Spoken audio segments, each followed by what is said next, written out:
Pak, dengan adanya permasalahan hukum yang terus-menerus terjadi ini, sebagai pengusaha Bapak merasa ada sesuatu yang mengganjal nggak?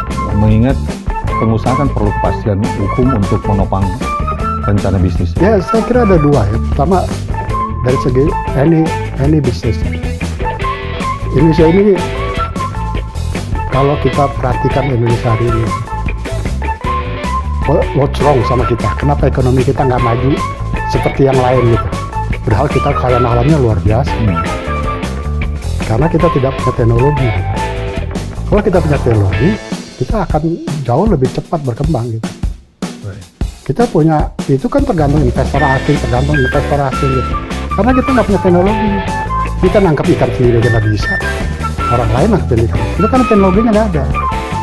Dan teknologi itu tidak berkembang di universitas, tidak berkembang di dunia riset, tidak berkembang di BRIN. Teknologi itu berkembangnya di dunia usaha. Business friendly. Iya. Jadi saya pendiri HIP. Nih, satu-satunya ketua HIP, saya ketua keempat. Yang tidak jadi menteri cuma saya. Yang semua sibuk jadi menteri. Saya nggak jadi menteri, nggak soal kan. Kekayaan ekonomi yang non sumber daya alam itu yang salah satu yang paling bisa diandalkan itu pariwisata. Dan berkembang gitu. Sejak saya sudah operasi hotel sudah 6 tahun baru saya mulai terjun. Dan di masa lampau saya kira pariwisata itu kita berkembang double digit.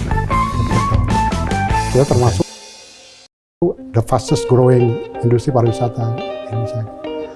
Dalam rekor itu mungkin nama saya adalah di industri itu gitu. Banyak industri pariwisata yang saya kembangkan.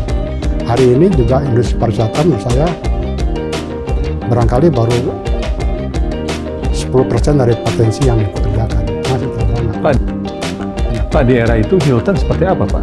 Positioningnya? Jadi waktu itu pertama waktu saya berhasil, Hilton itu market leader lah. Market leader. Kita market leader. Kalau nggak ada Hilton, nggak ada hotel-hotel lain kayak gini. Selain ini, kalau itu ya sebelum ada, kosong ya? Belum ada sini nggak ada gitu.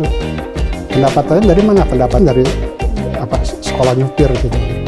Iya, jumlah kamar Pak? Jumlah kamar pertama kita bangun itu 400. Sekarang kita 1.100. Salah satu terbesar itu ya? Iya. Bukan salah satu terbesar. Terbesar.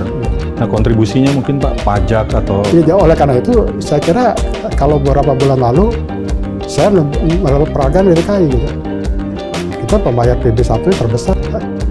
Penghargaan? Nah, pembayar PB1 terbesar. Berapa Pak? Boleh tahu? Itu PB1-nya itu, PBB-nya itu 34 miliar. Saya bayar pajak kurang lebih semua itu 80 miliar tiap tahun loh. Kawasan Gelora Senayan, ini kan pelaku properti swasta, bukan hanya Bapak. Tapi yang kami pantau konflik itu hanya Bapak. Ya begini, saya yang pertama gitu. Kita beli ini. Ada lain yang bangun-bangun tuh justru melihat keberhasilan kita, bukan kalau saya nggak berhasil, lingkungan ini nggak ada orang mau bangun. Setelah berhasil baru orang lain terbangun. Ada informasi mereka mendapat perpanjangan, Pak? Iya, jadi persoalan sekarang tuh mereka lebih gawat dari banyak orang bermasalah. Saya nggak sebut. Jadi Anda merasa ada perlakuan yang diskriminatif? Iya, bukan diskriminatif, sangat diskriminatif. Sangat diskriminatif. Ada